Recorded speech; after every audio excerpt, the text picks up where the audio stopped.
नमस्कार। मुंबई के निकट माता बगलामुखी मंदिर के निर्माण के लिए आपके सहयोग की अपेक्षा रखते हैं। अगर आप सहयोग करना चाहते हैं तो पेटीएम, बैंक ट्रांसफ़र या यूपीआई से दान कर सकते हैं और ये दान इनकम टैक्स में आयकर धारा एटीजी के अंतर्गत टैक्स में छूट का लाभ ले सकते हैं। इसके बारे में अधिक जानकारी नीचे डिस्क्रिप्शन में दी गई है। नमस्कार, दिव्य योग आश्रम की तरफ से आपका हार्दिक स्वागत है। आज हम अष्ट भैरव मंत्र की चर्चा करेंगे और जानने की कोशिश करेंगे कि अष्ट भैरव मंत्र से हम अपने जीवन की सभी प्रकार की ज़रूरतों को, जो कि इस कलयुग में बहुत आवश्यक मानी जाती हैं, उनकी पूर्ति कैसे करें। एक गृहस्थ इंसान को जीवन में क्या जरूरी है, वो क्या चाहता है। वो चाहता है कि उसके पास मनपसंद साथी हो।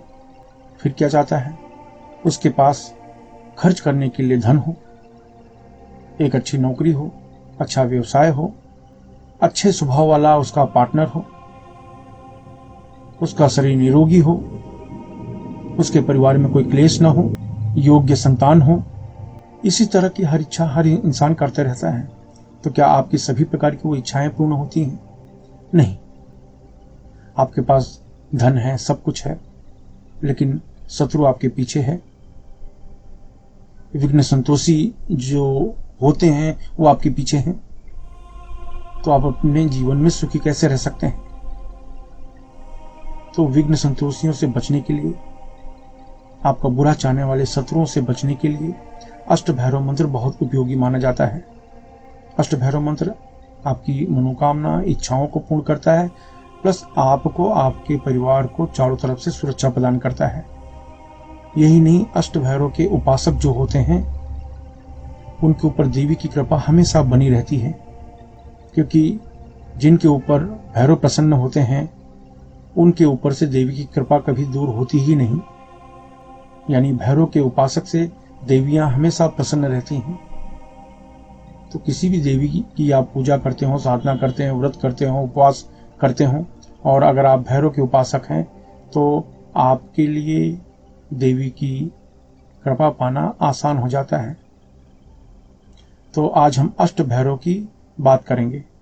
अष्ट भैरव जो होते हैं, जो प्रथम भैरव हैं उनका नाम है असितांग भैरव, दूसरे हैं चंड भैरव, तीसरा है रुरु भैरव, चौथा है क्रोध भैरव, पांचवा है उन्मत्त भैरव, छठा है कपाल भैरव, सातवां है भीषण भैरव, आठवां है संहार भैरव। ये भैरव आपको चारों दिशाओं से आपकी रक्षा करते हैं, आपके परिवार की रक्षा करते हैं, आपके व्यवसाय की सुरक्षा होती है, आपकी नौकरी की सुरक्षा होती है, हर तरीके से आपकी इच्छाएं पूर्ण होती हैं। तो इन आठों भैरवों की एक साथ में उपासना करने की पद्धति को अष्ट भैरव साधना कहते हैं। तो इसके लिए क्या करें? ढीले ढाले वस्त्र पहन के किसी भी शांत कमरे में बैठ जाएं। अगर आप जमीन पर नहीं बैठ सकते तो किसी कुर्सी पर या सोफे पर शांत होकर बैठ जाएं।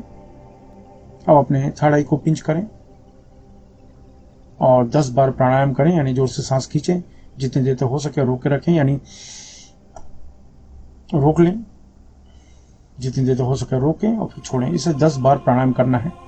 10 बार प्राणायाम करने के बाद अष्ट भैरव मंत्र ओम ह्रौम जुम ह्रम अष्ट भैरवाय भ्रम फट, ओम ह्रौम जुम फट अष्ट भैरवाय भ्रम फट, ओम ह्रौम जुम ह्रम अष्ट भैरवाय भ्रम फट, ओम ह्रौम जुम फट अष्ट भैरवाय भ्रम फट। इस मंत्र को 500 जाप करें, यानी आपकी आवाज आपके कमरे से बाहर जाने न पाए। यह बहुत ही विशिष्ट मंत्र माना जाता है। इस मंत्र में भैरव की 8 शक्तियां निहित मानी जाती हैं। इस मंत्र को आपको 21 माला जाप करना है। बहुत छोटा मंत्र है।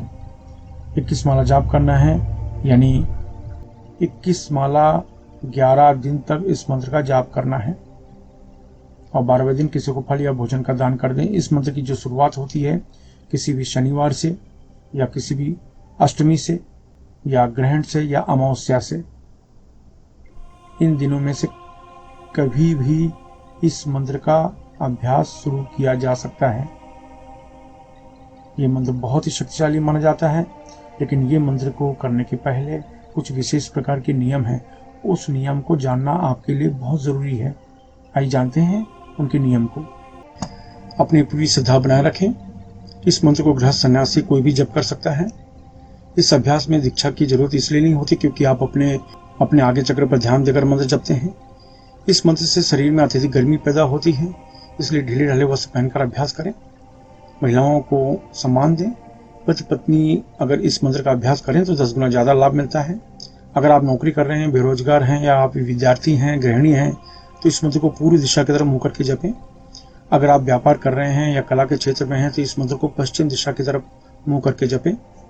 अगर आप लॉटरी, सट्टा, शेयर मार्केट से जुड़े हैं या बैंकिंग क्षेत्र, मेडिकल क्षेत्र, होटल के व्यवसाय के क्षेत्र में हैं तो इस मंत्र को उत्तर दिशा की तरफ मुँह करके जपें।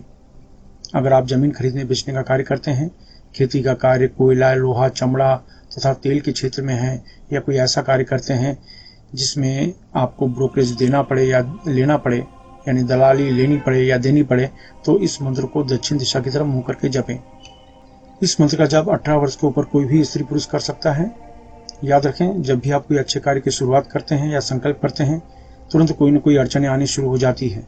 इसलिए प्रबल संकल्प के साथ अभ्यास करें। इस मंत्र का जाप सूर्यास्त के बाद करें तो लाभ ज़्यादा मिलेगा। धूम्रपान, मद्यपान, व्यसन, मांसाहार से बचें। ब्रह्मचर्य का सख्ती से पालन करें। मासिक धर्म की समस्या में महिलाएं 3 से 5 दिन का गैप करके फिर आगे कंटिन्यू कर सकती हैं। इस अभ्यास को किसी भी शांत कमरे में कर सकते हैं। अभ्यास समाप्त होने के बाद अश्विनी या वज्रोली मुद्रा अवश्य अपनाएं। यह मुद्रा आपको ब्रह्मचर्य का पालन करने में मदद करती है। अश्विनी या वज्रोली मुद्रा क्या है, यह जानने के लिए नीचे डिस्क्रिप्शन में लिंक दिया है, वहां से आप जानकारी प्राप्त कर सकते हैं। धन्यवाद।